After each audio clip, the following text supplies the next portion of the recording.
Welcome to Sankalp Study Success Lectures and current events for UPSC EPFO లో next session lecture number 8 అండి. So దీనిలో కూడా మరికొన్ని important topics EPFO ఎగ్జామ్కి important అయినటువంటి కొన్ని పాయింట్స్ని చూద్దాం. సో ఇందులో మనకు వచ్చిన ఫస్ట్ టాపిక్ ఏంటంటే కనుక సాతి ఇనిషియేటివ్. సో మనకి సైన్స్ అండ్ టెక్నాలజీ నుంచి అరౌండ్ 5 క్వశ్చన్స్ వస్తాయి కదా. సో మనకి ఎగ్జామ్లోని 5 క్వశ్చన్స్ దాకా వస్తాయండి. సో ఈ ఇనిషియేటివ్స్ ఏంటంటే కనుక సైన్స్ అండ్ టెక్నాలజీ నుంచి department of science and technology has launched this particular scheme called SATHI. So Sati here sophisticated analytical and technical help institute for building the shared professionally managed robust and science and technology infrastructure ni development చేయడం కోసం ఏ particular ఇనిషియేటివ్ని తీసుకోవడం జరిగింది. So this is the main what is the objective ఇక్కడ అంటే కనుక research and development ల్యాబ్స్ని లేకపోతే కొన్ని science and technology related startups కానీ ఏవైనా ఉంటే వాళ్ళకి ఏంటంటే కనుక అంత స్ట్రాంగ్ ఇన్ఫ్రాస్ట్రక్చర్ని ప్రొవైడ్ చేస్తారనమాట. Okay, so under this initiative. So this is comes under department of science and technology. So important initiative. Okay, 2020లో సైన్స్ అండ్ టెక్నాలజీలో వచ్చినటువంటి ఇనిషియేటివ్స్లో దిస్ వన్ ఈజ్ ఇంపార్టెంట్ మా. Okay, so these particular Sati centers are expected to house the principal analytical instruments to provide the essential services, high and analytical testing through avoiding the duplication and reduce the dependency on the foreign sources. Okay na, so foreign sources మీద మనం depend అయ్యే అవకాశాన్ని తగ్గిస్తాయి. And they will provide the transparent data and open access policy అంతా కూడా provide చేస్తారు. So just ఈ points మీరు ఒకసారి చదువుకోండి. నేను నోట్స్ మీకు ఎలాగో పీడిఎఫ్ షేర్ చేస్తాను కదా. అయితే ఇక్కడ మీరు ఏంటంటే గుర్తుపెట్టుకోవాల్సిన విషయము, currently department of science and technology has already setup 3 such centres. అలాంటి సెంటర్స్ని మూడింటిని ఆల్రెడీ 3 సెంటర్స్ని పెట్టిందనమాట. 1 each IIT Kharagpur, IIT Delhi and Bhubaneswar దగ్గర ఉంది. ఓకేనా, then it is planned to set up 5 Sati centers every year for the next 4 years. Next 4 years కూడాను అంటే 2021, 22, 23, 24 ఫర్ ఎవ్రీ ఇయర్ కూడాను 5 సతీ సెంటర్స్ని మనం ఎలాగైనా సరే సెటప్ చేయాలి అని చెప్పేసి department of science and technology వాళ్ళు అన్నారనమాట. ఓకేనా, సో సమ్వాట్ ఇంపార్టెంట్. సో మెయిన్గా వాట్ ఈస్ ద ఆబ్జెక్టివ్ చదివితే సరిపోతుంది. ఓకేనా, నెక్స్ట్ ఇంపార్టెంట్ వన్ గ్రామ్ న్యాయాలయాస్. Okay, this is comes under polity నుంచి ఇంపార్టెంట్ టాపిక్. సో ఇక్కడ గ్రామ్ న్యాయాల్స్ ఇస్ నథింగ్ బట్ వాట్ అంటే మొబైల్ విలేజ్ కోర్ట్స్ అనమాట. ఇవి ఏంటి వీటిని అంటారు? గ్రామ న్యాయాలయాల్స్. Okay, like court. ఓకేనా, కోర్ట్స్ని తెలుగులో ఏమంటారు? న్యాయస్థానము అంటారు. సో గ్రామ న్యాయాలయాస్ అంటే ఇక్కడ ఏంటి? Village courts. Mobile village courts in India established under Grama న్యాయాలయాస్ యాక్ట్ 2008.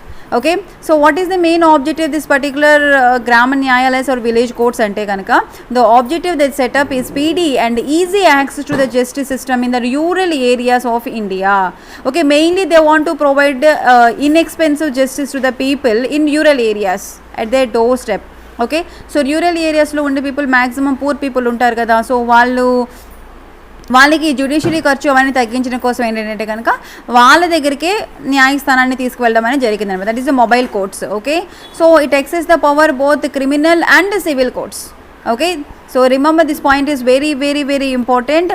ఈ గ్రామ న్యాయాలయాస్ exercises the powers of both only criminal court or only civil court. So they have the power of both criminal and civil court. Okay, so it can try criminal cases, civil suits, claims or disputes which are specified in the first schedule and second schedule to the Gram Nyayalaya Act. Okay, అయితే ఇక్కడ మనకి ఏంటంటే కనుక last year వచ్చినటువంటి దీని మీద concept ఏంటంటే కనుక సుప్రీంకోర్టు డైరెక్షన్స్ ఇచ్చిందనమాట. అంటే రీసెంట్లీ వాళ్ళు ఏంటి ప్రొవైడ్ చేసిందంటే అంటే ఏం చెప్పిందంటే సుప్రీంకోర్టు వితిన్ 4 weeksలో ఎక్కడెక్కడైతే రాష్ట్రాల్లోని ఏ రాష్ట్రాల్లో గ్రామ న్యాయాలయాస్ మొబైల్ విలేజ్ కోర్ట్స్ లేవో అక్కడ ఫస్ట్ మీరు ఎస్టాబ్లిష్ చేయండి. ఓకే, ఎక్సెప్ట్ కేరళ, మహారాష్ట్ర, రాజస్థాన్లో తప్ప కొన్ని రాష్ట్రాల్లోని విలేజ్ కోర్ట్స్ ఉన్నాయి కానీ వాటి యొక్క ఫంక్షనింగ్ అనేది జరగడం లేదు అని చెప్పి సుప్రీంకోర్టు చెప్పిందనమాట. ఓకేనా, so supreme court take in to account that face that several states have issued the notifications of setup the establishing the Gram న్యాయాలయాస్. Okay, but those are not functioning except what are the states? కేరళలో ఏంటి village courts, mobile village courts రన్నింగ్లో ఉన్నాయి, మహారాష్ట్రలో ఉన్నాయి, అలాగే రాజస్థాన్లో ఉన్నాయి. ఓకేనా, రిమైనింగ్ స్టేట్స్లో ఫంక్షనింగ్లో లేవు. సో వాటిని ఇమీడియట్గా ఫంక్షనింగ్లోకి తీసుకురండి అని చెప్పి సుప్రీంకోర్టు ఆదేశాలని ఇచ్చిందనమాట. సో గ్రామ న్యాయాలయాస్ని ఎవరు అపాయింట్మెంట్ చేస్తారు? గ్రామ న్యాయాలయాస్లో ఉండే జడ్జెస్ని ఎవరు అపాయింట్ చేస్తారు? స్టేట్ గవర్నమెంటా, సెంట్రల్ గవర్నమెంటా అంటే State government appoints the court of judiciary magistrate of the first class and its presiding officer, దాని అతను ఏమంటారు, న్యాయాధికారి అంటారు, in consultation with the high court of that particular concern state అనమాట. ఓకేనా, కన్సర్న్ స్టేట్ యొక్క అదే కన్సర్న్ స్టేట్ యొక్క హైకోర్టులోని న్యాయాధికారి ఉంటారు కదా, సో హైకోర్టుని సంప్రదించి ప్రిసైడింగ్ ఆఫీసర్ని నియమించడం జరుగుతుంది. అండ్ ఆల్సో గ్రామ న్యాయాలయాలు, సో ఇక్కడ జ్యుడిషియల్ మ్యాజిస్ట్రేట్ని ఎవరు అపాయింట్ చేస్తారు గ్రామ న్యాయాలయాల్లోని అంటే కనుక state government will appoint that. Okay, so ఇక్కడ మీరు ఒక విషయాన్ని గుర్తుపెట్టుకోవాలి, ద గ్రామ న్యాయాలయాలు will not be bound by the rules of evidence provided in the Indian evidence act 1872. So we have a Indian evidence act 1872 ఉంది. ఓకేనా, సో గ్రామ న్యాయాలయాలు అనేవి విల్ నాట్ బీ బౌండ్, ఓకేనా, అంటే వాటికి బద్ధంగా ఉండాల్సిన అవసరం లేదు. Will not be bound by the rules of what are the rules in the Indian evidence act 1872, but just they will be guided, they shall be guided by the principles of natural justice and subject to any rule made by the high court, but they are not bound by the rules that are provided in the Indian evidence act 1872. okay, so polity point of view lo this one is important ma grama nyayalayas village courts maniki. Okay, supreme court, ఎందుకంటే supreme court ఆదేశాలను ఇచ్చింది కాబట్టి ఇక్కడ ఈ 3 రాష్ట్రాలు అనేది చాలా important మనకి. అసలు మొబైల్ విలేజ్ కోర్ట్స్ అంటే ఏంటి, ఓకే, సో దీని కారణంగా ఇంకొక విషయాన్ని ఏంటంటే కనుక ఇక్కడ ఓన్లీ మళ్ళీ మనకి ఎలా వస్తుందంటే ఆప్షన్స్లో only civil cases, only criminal cases అలా, లేదా both criminal and civil cases, both criminal and civil courts, it excess the power of the both criminal and civil courts. Okay, so you must remember this point. And next one, వాళ్ళని ఎవరు appoint చేస్తారు, judicial మ్యాజిస్ట్రేట్ని first class and its presiding ఆఫీసర్ని state government, concern state government concern హైకోర్ట్ని consultation చేసి నియమించడం జరుగుతుంది అనమాట. So this one is important. And next one important, portal Santusht. So what is this portal Santusht? So ఇది మనకి లేబర్ అండ్ ఎంప్లాయ్మెంట్కి సంబంధించినటువంటిది, very important one. Okay, so under ministry of state for labour and employment constituted this Santusht portal. Okay, ఈ సంతుష్ట్ పోర్టల్ని ఎవరు constitute చేశారు అంటే ఎవరు తీసుకొచ్చారు అంటే కనుక ministry of state, the office of the under Ministry of State for Labor and Employment. The objective of the Santusht is to promote the transparency, accountability, effective delivery of the public services and implementation of the policies, schemes of Ministry of Labor and Employment at the grassroots level through the constant monitoring. So ఖచ్చితంగా మనకి దీని మీద వచ్చే అవకాశం ఉంది question. So labour and ఎంప్లాయ్మెంట్కి సంబంధించిన several key schemes ఉన్నాయి. Okay, ఆ స్కీమ్స్ని గ్రాస్ రూట్ లెవెల్ నుంచి, ఓకేనా, కరెక్ట్గా ప్రొవైడ్ చేస్తున్నారా లేదా, కరెక్ట్గా ఇంప్లిమెంటేషన్ చేస్తున్నారా లేదా, ఓకేనా, ఎప్పటికప్పుడు మనం పోర్టల్ సంతుష్ట్ ద్వారా మానిటరింగ్ చేయొచ్చు అనమాట. Okay, so remember this point is very very important. This particular portal is constituted under ministry of state and labour and employment, state for labour and employment మా.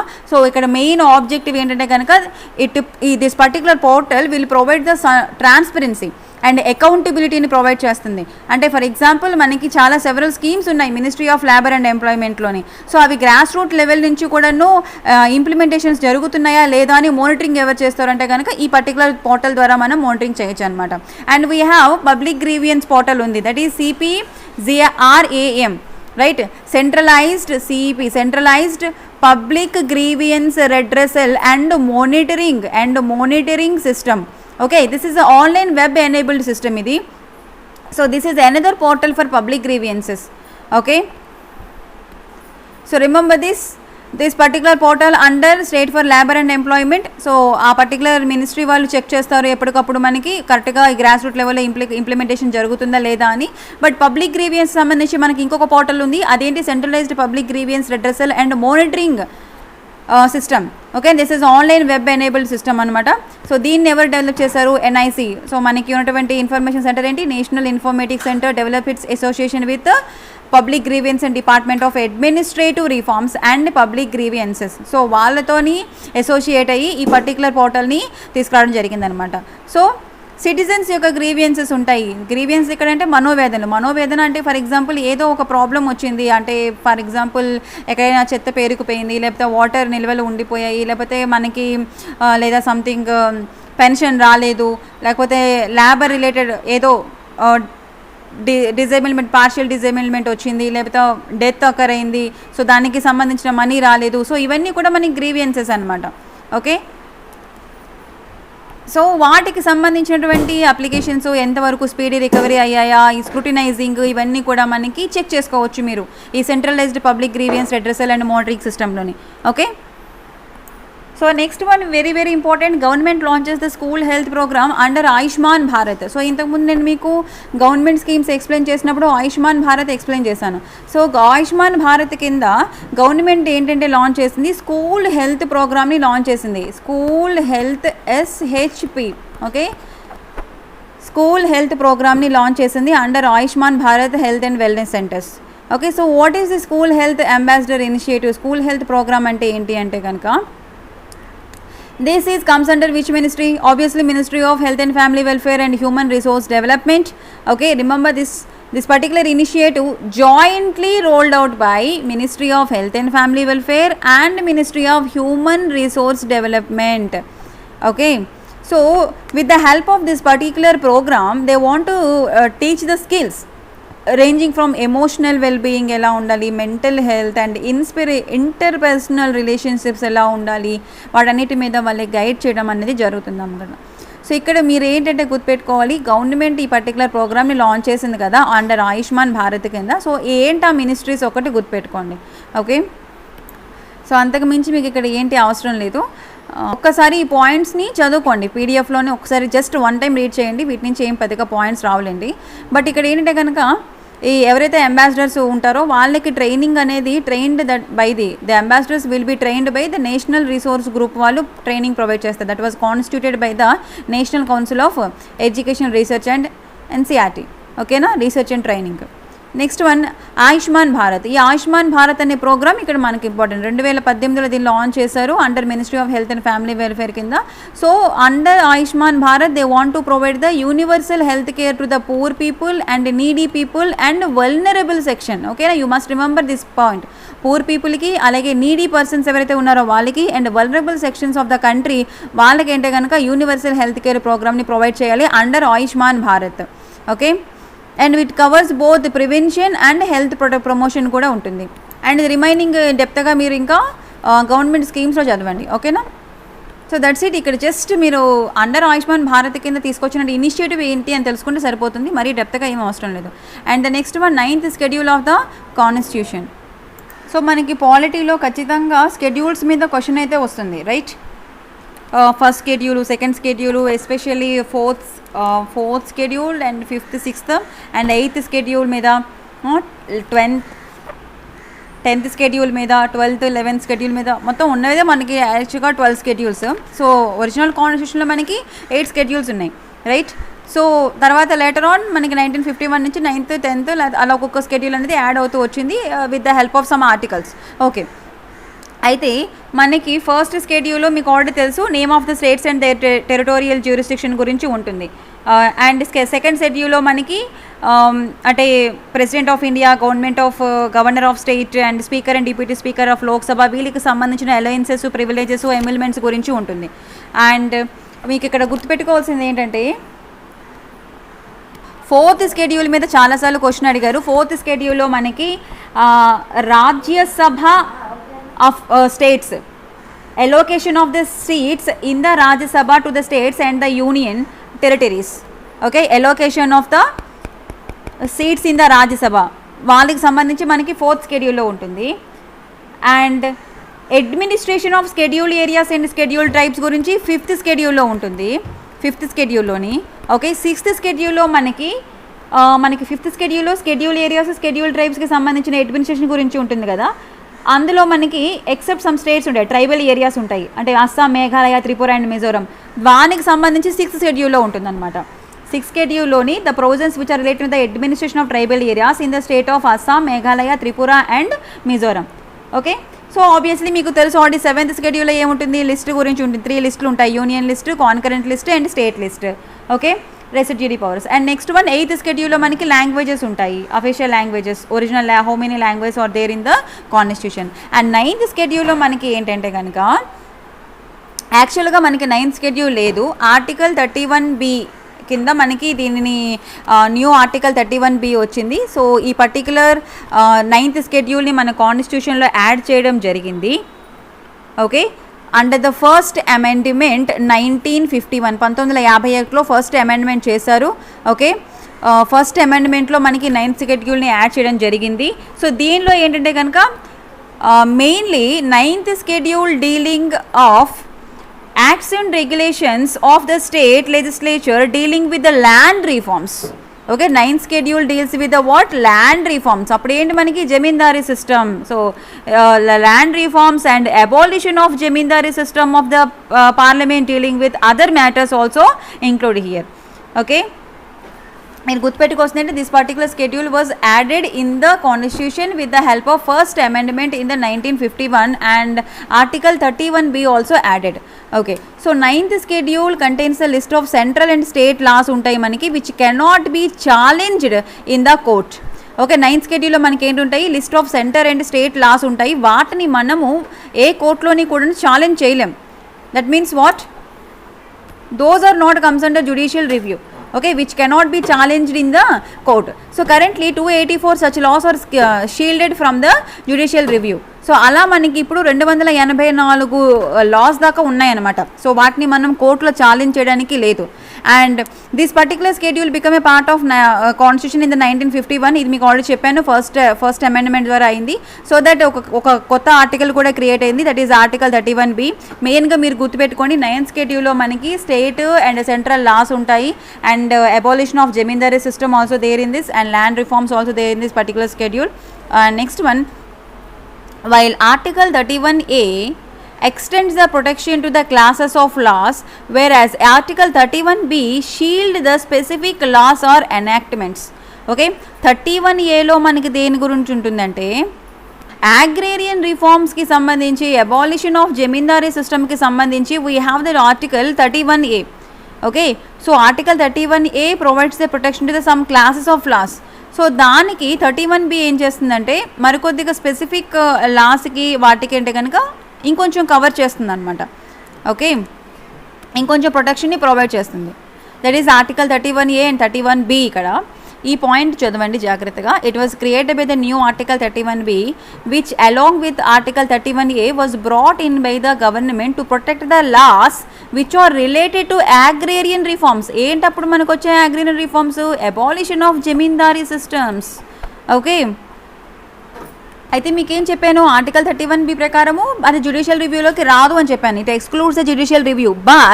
But the apex court has said that the past that even laws under the 9th schedule, ఏవైతే 9th షెడ్యూల్లో ఉన్న laws అనేవి in case అవి fundamental రైట్స్ని లేదా basic structure of the కాన్స్టిట్యూషన్ని violation చేసే విధంగా ఉంటే కనుక they are open to scrutiny. Okay, so this point is important one. Okay, so although Article 31B excludes judicial review, but if the laws in the 9th schedule are open to scrutiny, when if the laws are violated the fundamental rights or the basic structure of the constitution, there comes under the judicial review. Okay, so that is the point, a very important one. So remember 9th schedule ante enti, 8th schedule lo em untayi, especially so schedule tribal people gurinchi, schedule caste gurinchi and Rajya Sabha reservation seats gurinchi vaati gurinchi unnatuvanti schedules ani chaala important. And next important one, Nadu Nedu programme, now and then programme. So ఇది మనకి Andhra Pradesh chief minister will launch the first phase of the Nadu Nedu now and then programme అనమాట. Okay, so this particular programme which is related to health sector. Okay, this is related to health sector by laying the foundation stone for sub-center at Kurnool. Under the project, the government plans to take up the construction and renovation works at the government hospitals in the 3 years. Okay, so government hospitals anni kuda renovations avutunnayi, already start ayyayi. Okay, within 3 years lo mottham anni kodanu neat ga construction అయిపోతాయి అన్నమాట. Around 530 life savings drugs are being provided in the healthcare institutions. Just నాడు Nedu programme దేని గురించి చూసుకోండి చాలు. And ఈ నాడు Nedu programme అనేది ఎక్కడ? ఆంధ్రప్రదేశ్ గవర్నమెంట్లో వచ్చిందన్నమాట. ఓకేనా. And next one, cabinet approves the revamping of ప్రధానమంత్రి Fasal Bima Yojana and restructured weather based crop insurance scheme. Okay, so the union cabinet has approved the revamping of Pradhan Mantri Fasal Bima Yojana and restructured weather based crop insurance scheme. You know already what is Pradhan Mantri Fasal Bima Yojana. Okay, so ఈ particular దీనికి ఏంటంటే కనుక it is proposed to modify the certain parameters and provisions of the ongoing schemes of PF Pradhan Mantri Fasal Bima Yojana and weather based crop insurance scheme. So what are the modifications ఇక్కడ ఒకసారి చూడండి. Allocation of business to insurance companies to be done for the 3 years next years both Pradhan Mantri Fasal Bima యోజనకి and restructured weather based crop insurance స్కీమ్కి. Okay, the option shall be given to the states and union territories to choose the scale of finance or district level value of the national average yield. Okay, అంటే minimum support price అది అన్నది both దీనికి అండ్ దీనికి కూడాను ఆ particular state and union territories అనేవి వాళ్ళ ఆప్షన్కి వదిలేశారు అనమాట. ఓకేనా.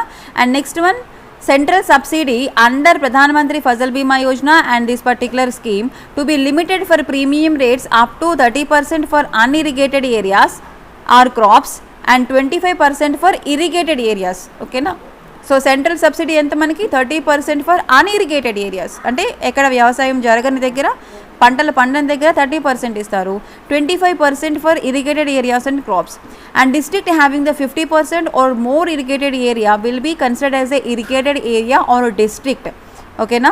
సో బోత్ ప్రధానమంత్రి ఫసల్ బీమా యోజన కింద కానీ restructured weather based crop insurance scheme కింద కానీ మనకి ఏదైనా ఒక డిస్ట్రిక్ట్లో ఎక్కడైనా ఒక డిస్ట్రిక్ట్లో 50% కంటే ఎక్కువగా ఇరిగేటెడ్ క్రాప్ ల్యాండ్ ఉంది అంటే కనుక దాన్ని ఇరిగేటెడ్ ఏరియాగా పరిగణిస్తారు, ఇరిగేటెడ్ డిస్ట్రిక్ట్గా పరిగణిస్తారు. ఓకే, సో మీకు ఇది ఆల్రెడీ తెలుసు, ఇది వాలంటరీ స్కీమ్. సో ఫార్మర్స్ ఎవరైతే ఉన్నారో వాలంటరీ బేస్లో వాళ్ళు ఎన్రోల్ చేసుకోవచ్చు. Enrolment under the scheme to be made voluntary for all the farmers both the schemes. And central share in premium subsidy to be increase to 90% for what north eastern states from the existing sharing pattern 50:50. Okay, present north eastern స్టేట్స్కి ఎంత ఉంది, 50:50 ఉంది కదా. సో దాన్ని 90%కి పెంచారనమాట.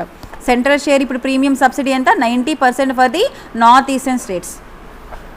So ఎప్పుడైతే ఈ 90% అనేది నార్త్ ఈస్టర్న్ స్టేట్స్కి సపోర్ట్ చేస్తుందో గవర్నమెంట్, ఆటోమేటిక్గా నార్త్ ఈస్టర్న్ రీజియన్లోని మనకి it will increase the coverage, అంటే agriculture coverage in the north eastern region.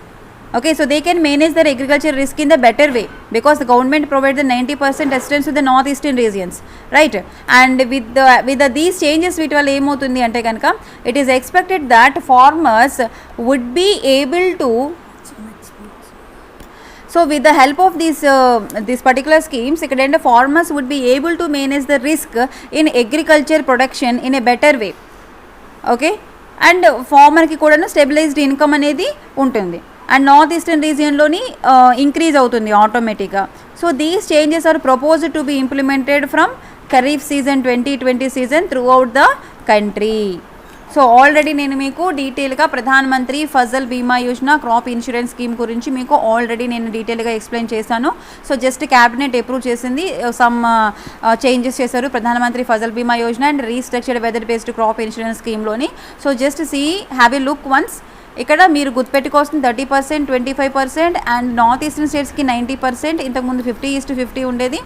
Next 3 years కూడాను ఇన్సూరెన్స్ కంపెనీస్ అంటే అలోకేషన్ అనేది ఉంటుంది బోత్ టు ద స్కీమ్స్. ఓకేనా. Right friends, that's it for this video. Thank you for watching. Do subscribe to our channel Sankalp study success.